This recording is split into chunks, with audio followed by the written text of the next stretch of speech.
Cumprimento a todos os meus irmãos com a paz de Jesus. Seja bem-vindo a esta live do dia 5 de março. Desejo a todos vocês um feliz sábado. Vamos orar ao Senhor.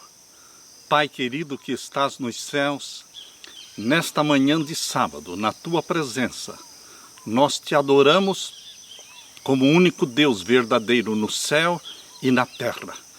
Pai, Filho e Espírito Santo, Deus de Abraão, de Isaque e de Jacó, derrama sobre nós o Espírito Santo neste momento, que ao abrirmos a tua palavra profética, para estudarmos a carta que Jesus escreveu à igreja de Sardes, que o Espírito Santo nos ilumine e que o Senhor abençoe o teu povo espalhado por toda a terra. Em nome de Jesus que pedimos. Amém. Queridos, hoje nós vamos estudar a carta que Jesus Cristo escreveu para a igreja de Sardes. Eu convido você para abrir a sua Bíblia em Apocalipse capítulo 3. Apocalipse capítulo 3, vamos ver então os versos 1 até o verso 6. Quinta carta à igreja de Sardes. Verso 1 diz: E ao anjo da igreja que está em Sardes, escreve: Isto diz o que tem os 7 Espíritos de Deus e as 7 estrelas. Eu sei as tuas obras, que tens nome de que vives, e estás morto. Sê vigilante, e confirma os restantes que estavam para morrer, porque não achei as tuas obras perfeitas diante de Deus. Lembra-te, pois, do que tens recebido e ouvido, e guarda-o, e arrepende-te. E se não vigiares, virei sobre ti como um ladrão, e não saberás a que hora sobre ti virei. Mas também tens em Sardes algumas pessoas que não contaminaram seus vestidos, e comigo andarão de branco, porquanto são dignas disso. O que vencer será vestido de vestes brancas, e de maneira nenhuma riscarei o seu nome do livro da vida, e confessarei o seu nome diante do meu Pai e diante dos seus anjos. Quem tem ouvidos, ouça o que o Espírito diz às igrejas. A cidade de Sardes estava a cerca de 80 quilômetros ao oriente de Esmirna, e se apresenta como uma das mais antigas cidades da Ásia Menor. A maior vantagem de Sardes era ser o centro de junção de 5 diferentes estradas que passavam por ali. Era um lugar de grande beleza, cercado de uma região muito fértil. A cidade, quando foi construída, estava toda protegida dentro de fortes muralhas na Acrópole, sobre uma montanha de 150 pés de altura. Uma fortaleza quase inexpugnável, exceto um ponto fraco ao sul. A cidade de Sardes, nos dias de João, ainda estava em processo de reconstrução após ter sido destruída por um terremoto no ano 17 depois de Cristo. Quando João escreveu esta carta de Sardes, Sardes parecia ser uma cidade cuja glória já tinha passado. Porém, a cidade se recuperou e por volta do ano 200 depois de Cristo ela atingiu o clímax do seu crescimento com uma população de 100 mil habitantes. Cibele era a deusa adorada ali em Sardes, uma deusa Anatólia, adorada como sendo a protetora da cidade de Sardes. O culto a Cibele se assemelhava muito ao culto de Diana dos Efésios. É importante notar que a primeira moeda, o dinheiro moderno, nasceu em Sardes. A primeira moeda a ser cunhada na Ásia Menor foi em Sardes, nos dias de Creso. Em Sardes nasceu então o dinheiro moderno. Em 1402 foi completamente destruída por Tamerlão e jamais foi reedificada. Hoje, Sardes não passa de um campo deserto cheio de espinhos, flores silvestres e ruínas imponentes. Sardes significa cântico de alegria. O nome Sardes é bonito. O seu significado, cântico de alegria. Se esperava de Sardes algo alegre, algo bom, A igreja de Sardes representa a história do cristianismo no período de transição entre a verdadeira reforma protestante e o protestantismo. Tem uma diferença entre a reforma protestante, que começou lá com os valdenses e que se estendeu através de João Wycliffe, João Hus, Jerônimo, Martinho Lutero. Tem diferença desta reforma protestante e o protestantismo. O protestantismo, eu diria que é a apostasia da reforma, que iniciou com os valdenses. Geralmente o ano de 1517 é considerado o início da reforma, mas na realidade a verdadeira reforma começou muitos séculos antes. E ela culminou no ano 1517, quando Martinho Lutero pregou as 95 teses nas portas da igreja de Wittenberg. Ali foi a culminância, ali foi o clímax da reforma. Dali para frente a reforma foi declinando. Como já foi estudado na carta de Tiatira, a reforma propriamente dita iniciou séculos antes e culminou com Lutero. Depois da morte de Lutero, queridos irmãos, queridas irmãs, depois da morte de Lutero, o movimento da reforma perdeu a sua vitalidade. E hoje o protestantismo está unido à Igreja de Roma. No dia 31 de outubro de 2017, celebraram juntos a Igreja de Roma, o Vaticano, e os protestantes celebraram juntos os 500 anos da Reforma Protestante. Ora, queridos, se o Vaticano está comemorando a Reforma Protestante, é porque ela não existe mais. Não existem mais protestos. Nenhum protesto contra Roma. Todos estão correndo para se unir e se submeter a Roma. Grandes movimentos iniciados por homens como Martinho Lutero, como João Knox, tornaram-se depois da morte deles meras religiões do Estado, sustentadas pelo governo. Religiões, igrejas autossuficientes, satisfeitas com as conquistas do passado, essas igrejas deixaram de sentir a dependência de Deus e as necessidades do grande mundo pagão. A data ideal para o início e término do período de Sardes é o início 1517, quando Martinho Lutero pregou as 95 teses nas portas da igreja de Wittenberg, e se estende então até 1798. Por que o ano de 1798 seria o término do período de Sardes? Vários fatores indicam que a data ideal para o término do período de Sardes é o ano 1798, quando o Papa Pio VI foi preso e a Bíblia começou a ser divulgada mundialmente através das sociedades bíblicas, provocando o maior despertamento espiritual já visto no protestantismo. Em 1804, surgiu a primeira sociedade bíblica na Inglaterra. Em 1816, a segunda sociedade bíblica, a americana, e depois muitas outras despertando o mundo para as missões estrangeiras. O ano de 1798 também tem a vantagem de ser o ano em que acabou a supremacia papal de 1260 anos, 538 a 1798, mencionada ali em Daniel 7:25. Portanto, queridos, o período de Sardes deve ser considerado de 1517 a 1798. A igreja de Sardes é a igreja da transição entre o movimento da reforma verdadeira e o protestantismo apostatado. Essa é a transição no período de Sardes. O período da reforma começou no período de Tiatira, com os valdenses, os lollardos, seguidores de Wycliffe, a igreja dos irmãos na Boêmia e na Morávia, João Hus, Jerônimo, e ela culminou com Lutero. Porém, em 1530, foi criado o primeiro credo protestante, a Confissão de Augsburg.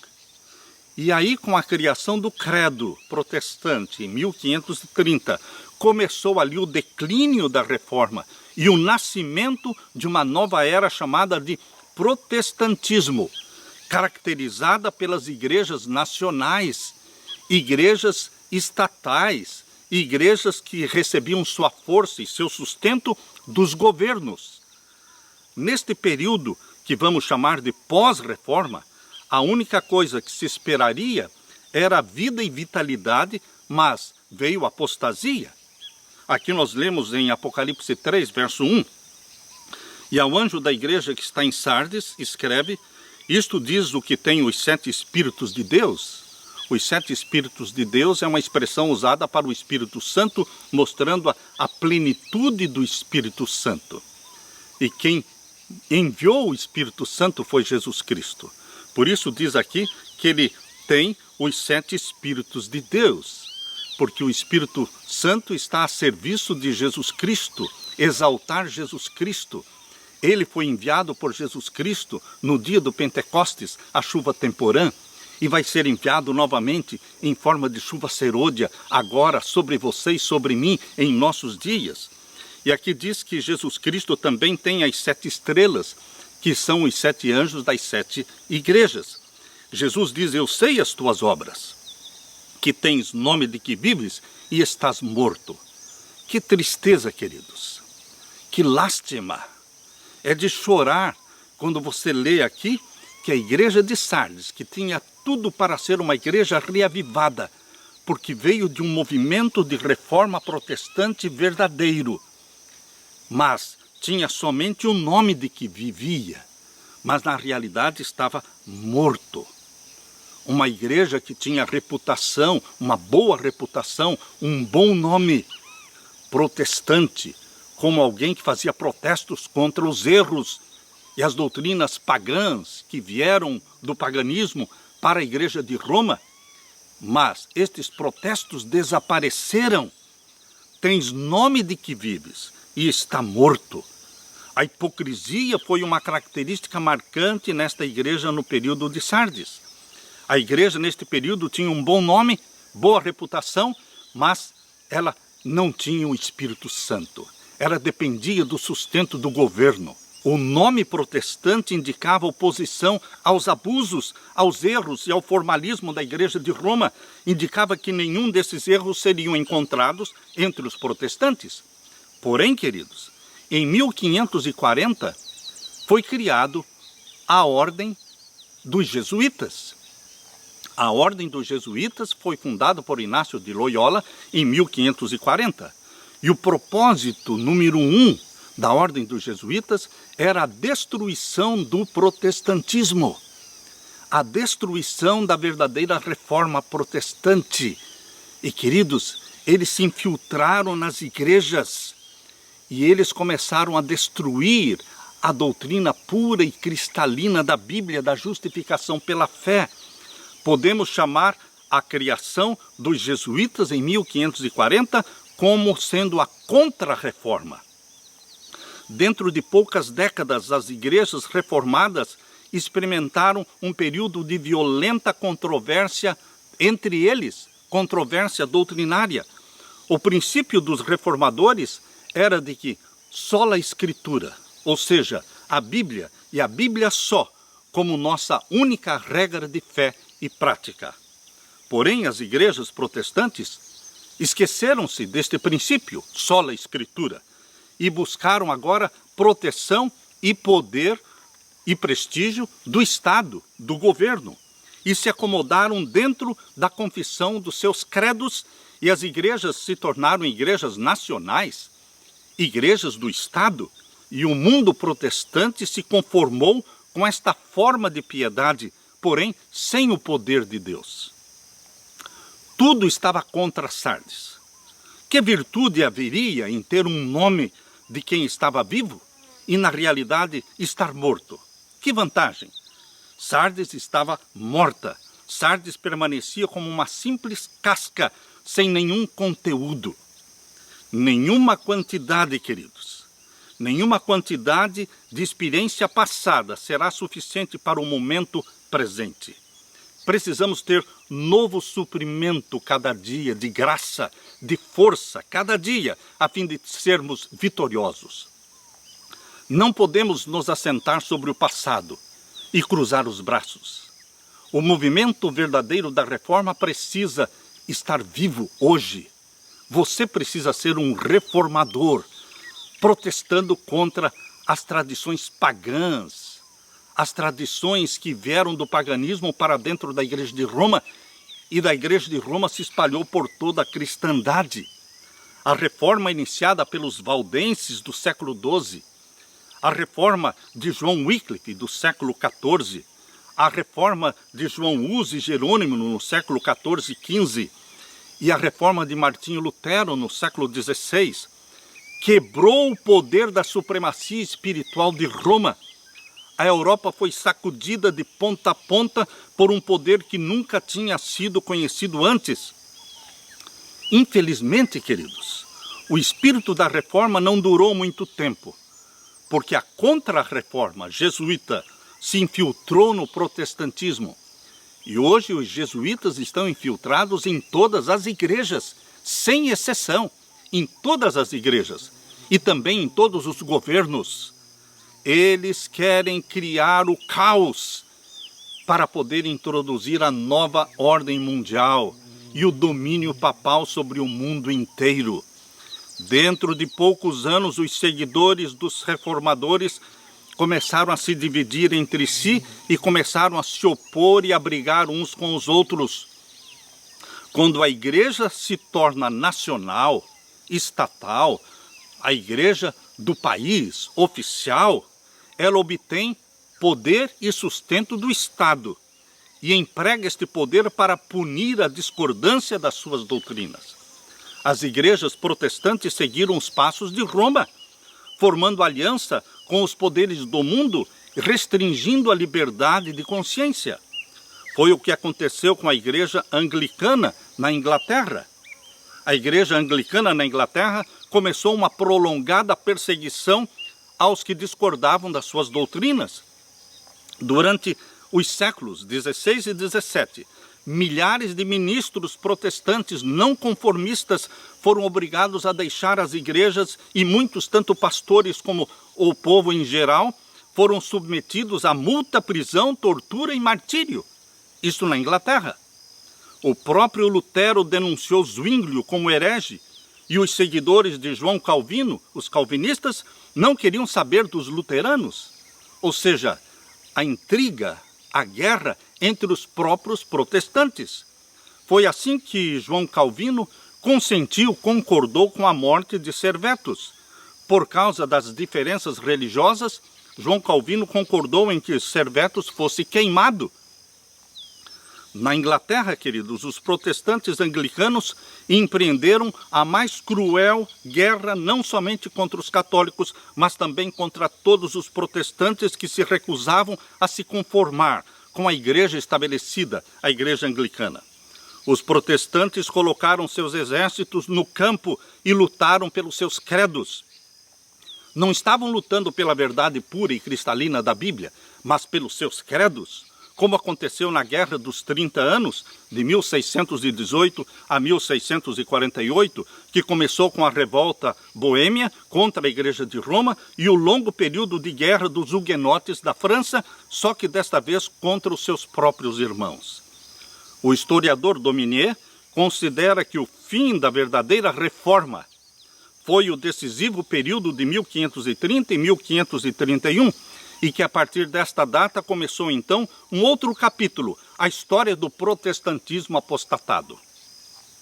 As duas primeiras nações na Europa a se levantarem contra o papado foram a Alemanha e a Inglaterra. Porém, queridos, estas duas nações têm sido consideradas como sendo a plataforma do protestantismo, mas na Alemanha e Inglaterra, a Igreja e o Estado se uniram e perseguiram e mataram os dissidentes. E assim será em nossos dias, quando a profecia mostra que o protestantismo apostatado de Apocalipse 13, verso 11 a 18, a besta que subiu da terra, representa o protestantismo apostatado, que se une à besta que subiu do mar, o poder papal. Eles se unem para perseguir, para matar, para impor. Queridos, agora no tempo do fim, em nossos dias, esses dois poderes se unem. Assim como a Alemanha e a Inglaterra se uniram para perseguir e matar os próprios cristãos protestantes, agora o papado e o protestantismo apostatado, representados pelo Vaticano e também pelos Estados Unidos. Eles se unem para perseguir, para impor um decreto chamado Decreto Dominical e criar uma nova ordem mundial, formada por 10 supernações. As 10 supernações estão em formação exatamente agora, em nossos dias. A segunda besta de Apocalipse 13, aqui em Apocalipse 13, abra sua Bíblia, esta segunda besta é o protestantismo apostatado, é o sistema protestante buscando apoio e buscando poder político, tentando unir a igreja e o Estado. Apocalipse 13, versos 11 em diante.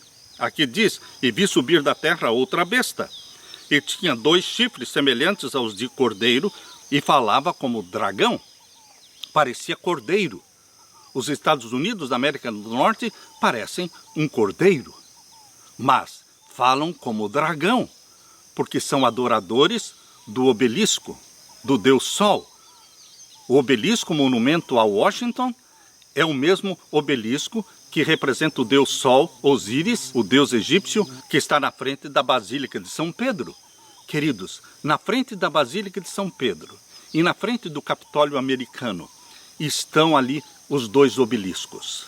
O maior obelisco do mundo é o monumento de Washington, mas o obelisco mais antigo é o obelisco que está na frente da Basílica de São Pedro. Isto mostra que esses 2 poderes, o Vaticano, representado ali pela besta que subiu do mar, e os Estados Unidos, representado pela besta que subiu da terra, eles adoram o Deus Sol. O Deus Sol não é outro senão Satanás. O Deus da maçonaria é o Deus adorado pelo governo americano, e é o Deus adorado também pelo Vaticano, é o Deus de chifre, é Baphomet. Queridos, a segunda besta do Apocalipse aqui, capítulo 13, verso 12, diz aqui, exerce todo o poder da primeira besta na sua presença e faz que a terra e os que nela habitam adorem a primeira besta. O propósito da nação americana é exaltar o papado e fazer com que o mundo todo se prostre diante do papado. Por isso diz aqui, e faz que a terra e os que nela habitam adorem a primeira besta, o poder papal, cuja chaga mortal, que aconteceu em 1798, foi curada.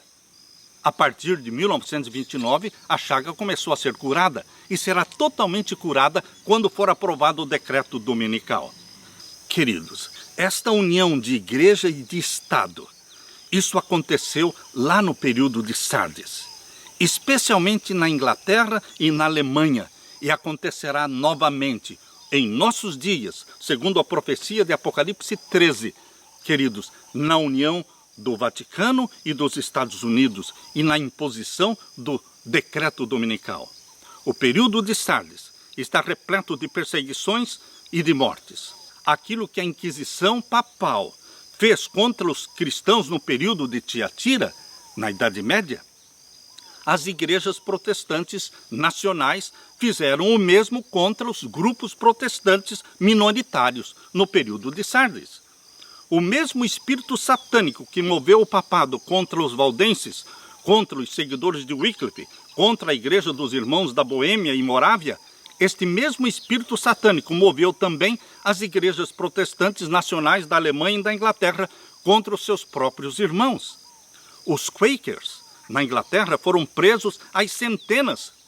Os Quakers, eles foram apedrejados, surrados, chicoteados, afogados. Em 1661, eles fizeram um pedido de tolerância para com a religião deles, porém não conseguiram a tolerância. Foi feito um decreto no dia 24 de março de 1661 contra os Quakers, caso eles insistissem em não participar dos juramentos ou se tentassem persuadir alguém a não fazê-lo. George Fox, líder dos Quakers, em uma carta ao rei, diz que 3.068 dos seus amigos tinham sido presos e que as reuniões dos Quakers estavam sendo diariamente interrompidas por homens armados que jogavam os Quakers na água e eram afogados. Mais de 4.200 Quakers foram presos e muitos deles foram mortos na prisão.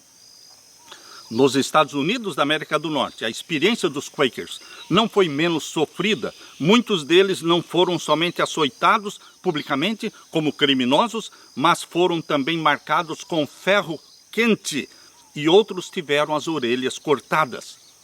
O rei Henrique VIII, fundador da Igreja Anglicana na Inglaterra, adotou as mais rigorosas leis para impor as doutrinas da Igreja. Queridos, no período de Sardes, foi rejeitada a supremacia do Papa, mas em seu lugar, o monarca, o rei, foi entronizado como cabeça da Igreja. O rei reformador perseguiu tanto católicos como protestantes. Centenas e milhares de cristãos foram vítimas de intolerância religiosa que persistiu por muito tempo na Inglaterra. Uma dessas vítimas é bem conhecida, John Bunyan, pregador inglês, que viveu de 1628 a 1688. John Bunyan permaneceu preso 12 anos na cadeia de Bedford, período em que ele escreveu o livro Peregrino e mais de 50 outros livros. Em um nauseabundo calabouço repleto de devassos e traidores, John Bunyan respirava a própria atmosfera do céu.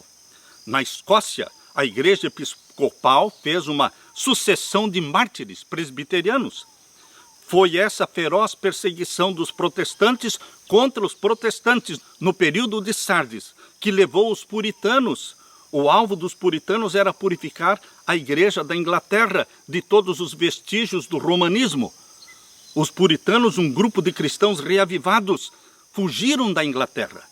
Primeiramente, eles fugiram para a Holanda e depois para a Nova Inglaterra, Estados Unidos da América do Norte. Desembarcaram nas praias da América do Norte em 1620, em busca de um país onde pudessem adorar a Deus de acordo com os ditames da sua consciência.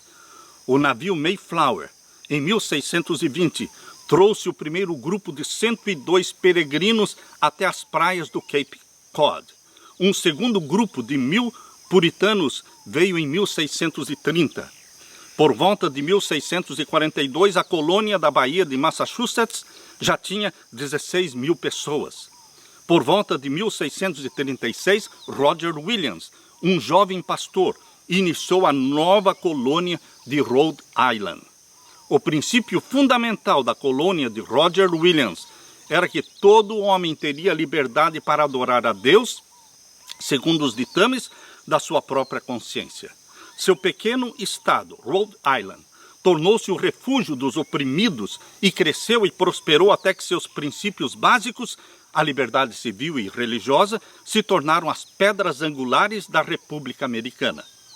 As primeiras igrejas protestantes da Europa, quando se tornaram igrejas nacionais, igrejas sustentadas pelo governo, começaram a agir da mesma forma como a Igreja de Roma na Idade Média, perseguindo, banindo, prendendo e mesmo matando aqueles que recusavam aceitar suas doutrinas. Esse foi o triste período de Sardes, nome de quem estava vivo, mas na realidade a igreja estava morta. Os luteranos eram no princípio pessoas piedosas, sinceras e fiéis, mas à medida que foram crescendo em número e poder, começaram a perseguir, banir, prender e matar aqueles que discordavam deles. Em 1574, numa convenção em Torgau, eles instigaram o eleitor da Saxônia a prender ou banir os calvinistas que diferiam deles em doutrinas. O falso princípio que se originou com a Igreja de Roma e que foi transferido para o protestantismo.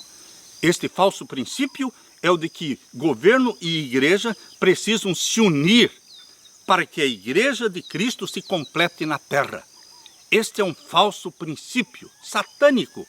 Unir a igreja e o Estado, igreja e governo, para que a Igreja de Cristo se complete na terra. Não, queridos. Deus é contra a união de igreja e Estado. Desde os dias de Constantino até o presente, a estratégia de Satanás tem sido a de procurar edificar a igreja com o auxílio do Estado, apelando para o poder temporal em apoio ao Evangelho. Isso aconteceu na Alemanha, aconteceu na Inglaterra e vai acontecer nos Estados Unidos da América do Norte em nossos dias. Exatamente como está aqui em Apocalipse 13, versos 11 até o verso 18, queridos. a história vai se repetir. A história vai se repetir. No próximo período da igreja, que vamos estudar a semana que vem, Filadélfia, a profecia fala de um grande reavivamento operado pelo Espírito Santo. E então, de novo, vem a apostasia no período de Laodiceia.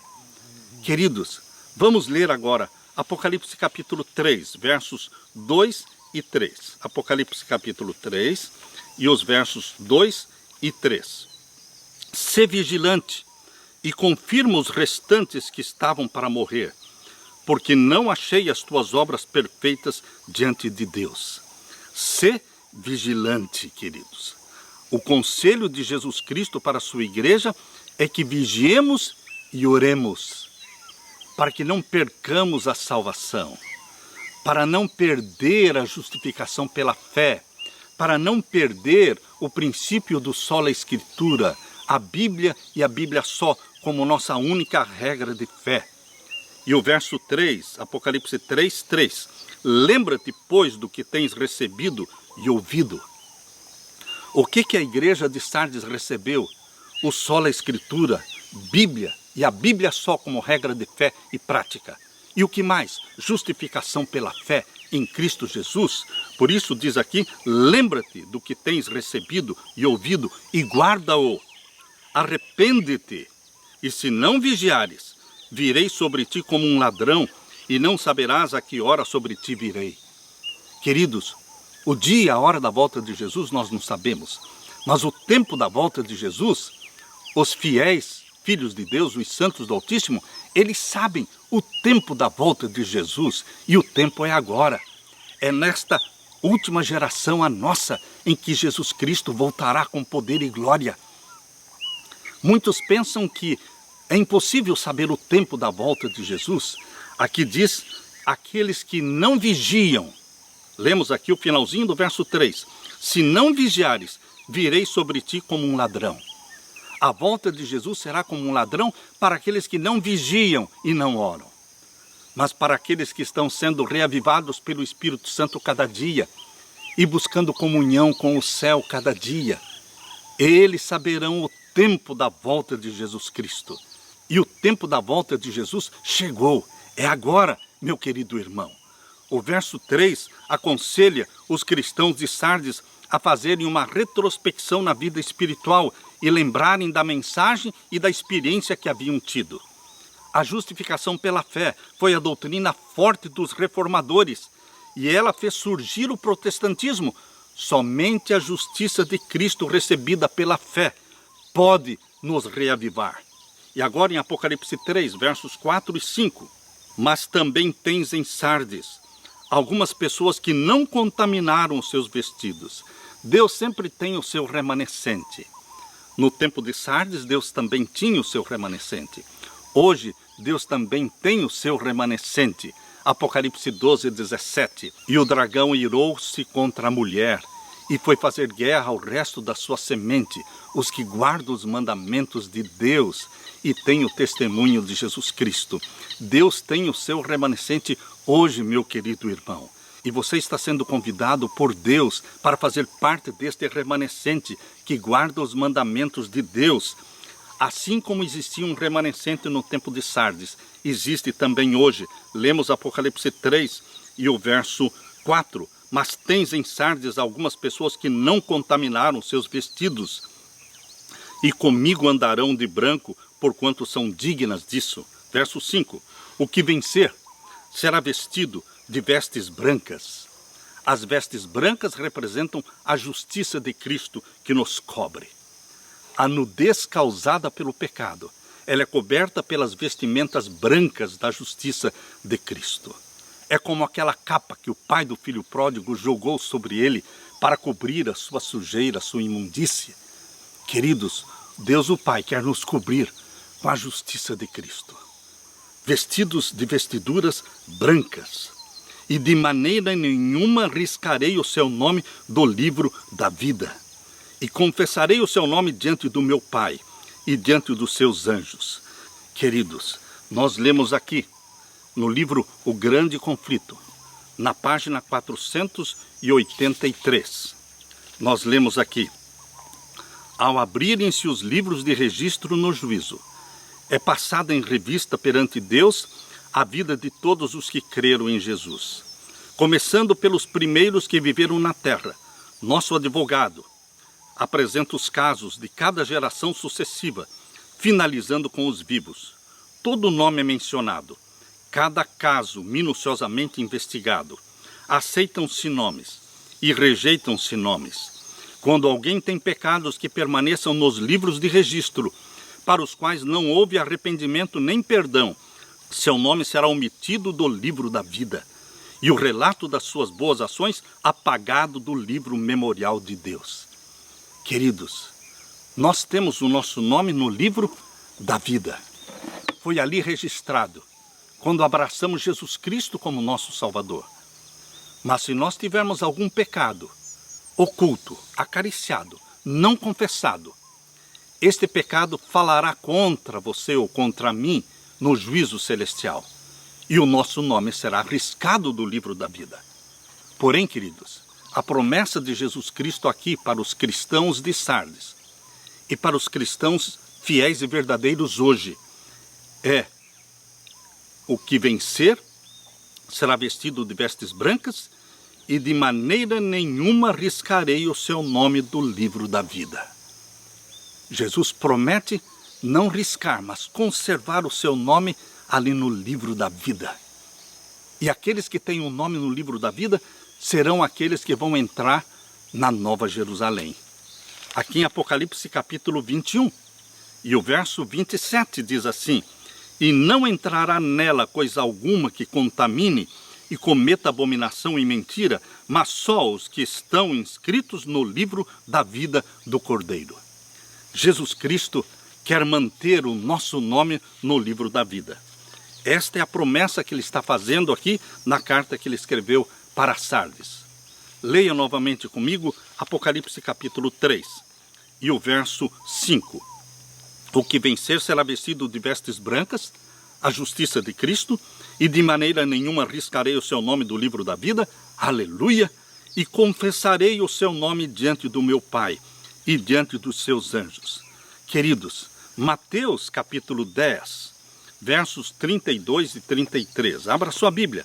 Mateus capítulo 10 e os versos 32 a 33. Aqui nós lemos: portanto, qualquer que me confessar diante dos homens, eu o confessarei diante do meu Pai, que está nos céus. Mas qualquer que me negar diante dos homens, eu o negarei também diante do meu Pai, que está nos céus. Jesus Cristo se levanta em defesa de você, em nossa defesa.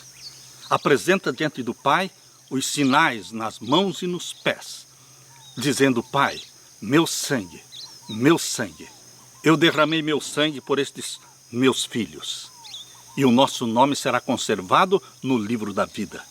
Jesus Cristo confessará você diante do Pai. Jesus Cristo se levanta como nosso advogado, intercessor, salvador. Jesus defende diante do Pai, mostrando suas mãos e pés feridos, ele nos defende com sua própria vida. Lutemos, queridos irmãos, por Jesus. Vamos correr a corrida cristã por Jesus. Vamos honrar o nosso amado Salvador Jesus. E Jesus termina a carta para a igreja de Sardes dizendo, verso 6, quem tem ouvidos, ouça o que o Espírito diz às igrejas. O Espírito Santo está falando com você, meu querido irmão, minha querida irmã. O Espírito Santo está falando diretamente com você e comigo. Preparemo-nos. Vamos nos vestir das vestimentas brancas da justiça de Cristo. Vamos manter o sola Escritura, a Bíblia só, como única regra de fé e prática. Vamos manter a justificação pela fé em Jesus Cristo e deixarmos que o Espírito Santo nos santifique em Cristo Jesus, e em breve seremos glorificados em Jesus Cristo. Aleluia! Deixo com você esta bênção de Jesus, deixo com você a paz do meu Jesus. Amém.